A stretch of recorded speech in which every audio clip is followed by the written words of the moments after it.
Hola, ¿qué tal? En este primer vídeo he decidido manejar, a mi parecer, a un gran santo como es San José María Escrivá de Balaguer, el fundador del Opus Dei. En este vídeo voy a hablar sobre unas cartas que él escribió a sus hijos espirituales del Opus Dei, creo que por los años 1973-1974, poco antes de su muerte acaecida en 1975. Estos escritos llamados Las Tres Campanadas, San José María hace un llamado a sus hijos espirituales a no dejar que el modernismo teológico entrase en sus vidas, como desgraciadamente vemos hoy en casi toda la Iglesia, salpicando un número enorme de fieles. A continuación, algunos párrafos escritos el 28 de marzo de 1973. Tiempo de prueba son siempre los días que el cristiano ha de pasar en esta tierra, tiempo destinado por la misericordia de Dios para acrisolar nuestra fe y preparar nuestra alma para la vida eterna.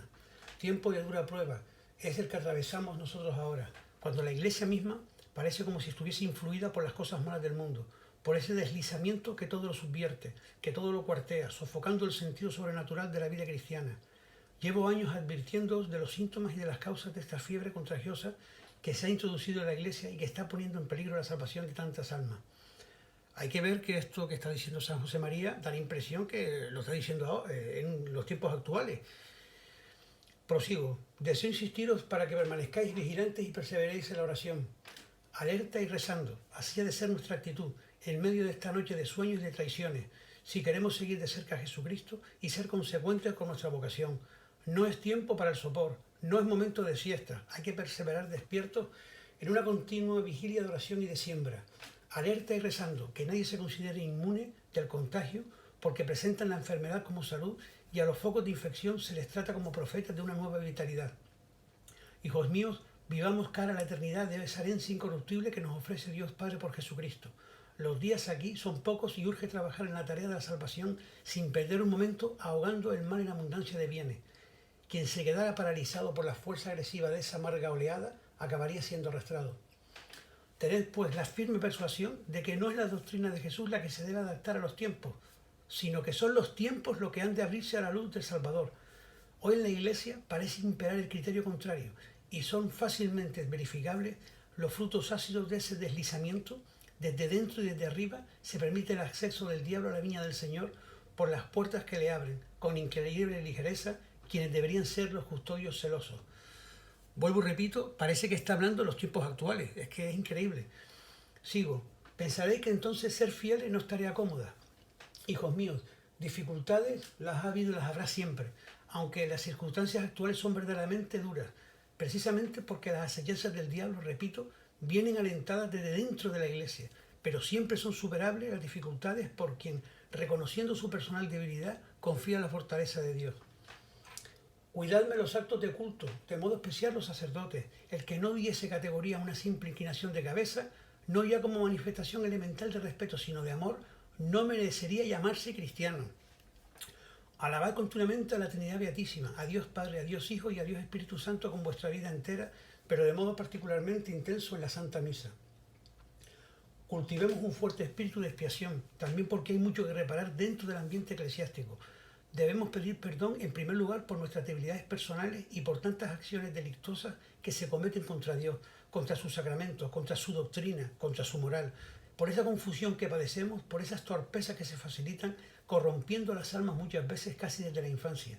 Cada día caigo más en la cuenta de esta urgente necesidad y esto nos obliga a buscar cada día más la intimidad con Dios.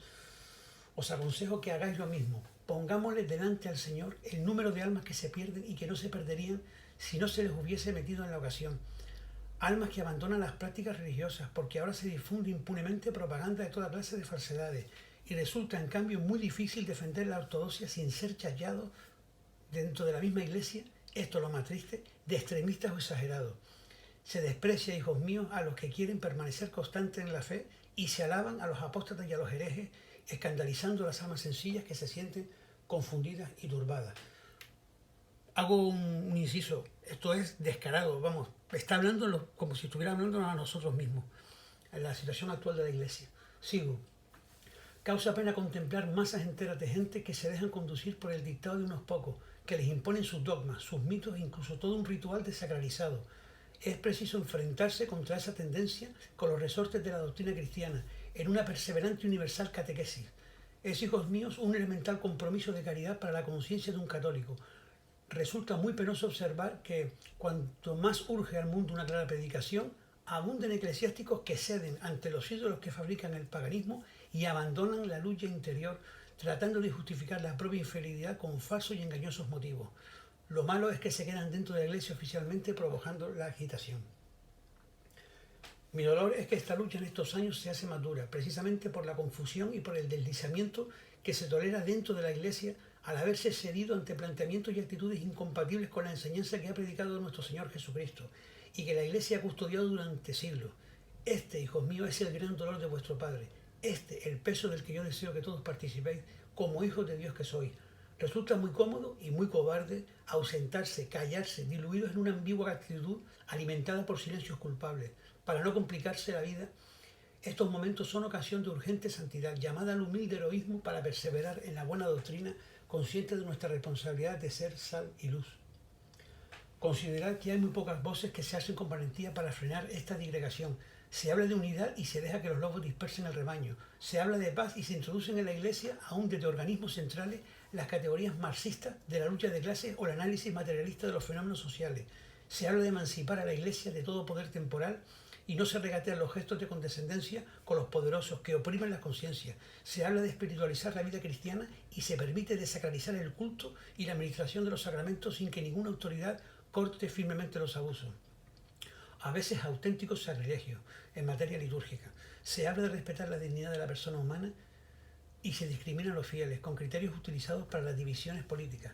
Toda esa ambigüedad es camino abierto para que el diablo cause fácilmente sus estragos, mas cuando se ve que es corriente en todas las categorías del clero que muchos no prediquen a Jesucristo y en cambio parlotean siempre de asuntos políticos, sociales, dicen, etc., ajenos a su vocación y a su misión sacerdotal, convirtiéndose en instrumentos de parte y logrando que no pocos abandonen la Iglesia.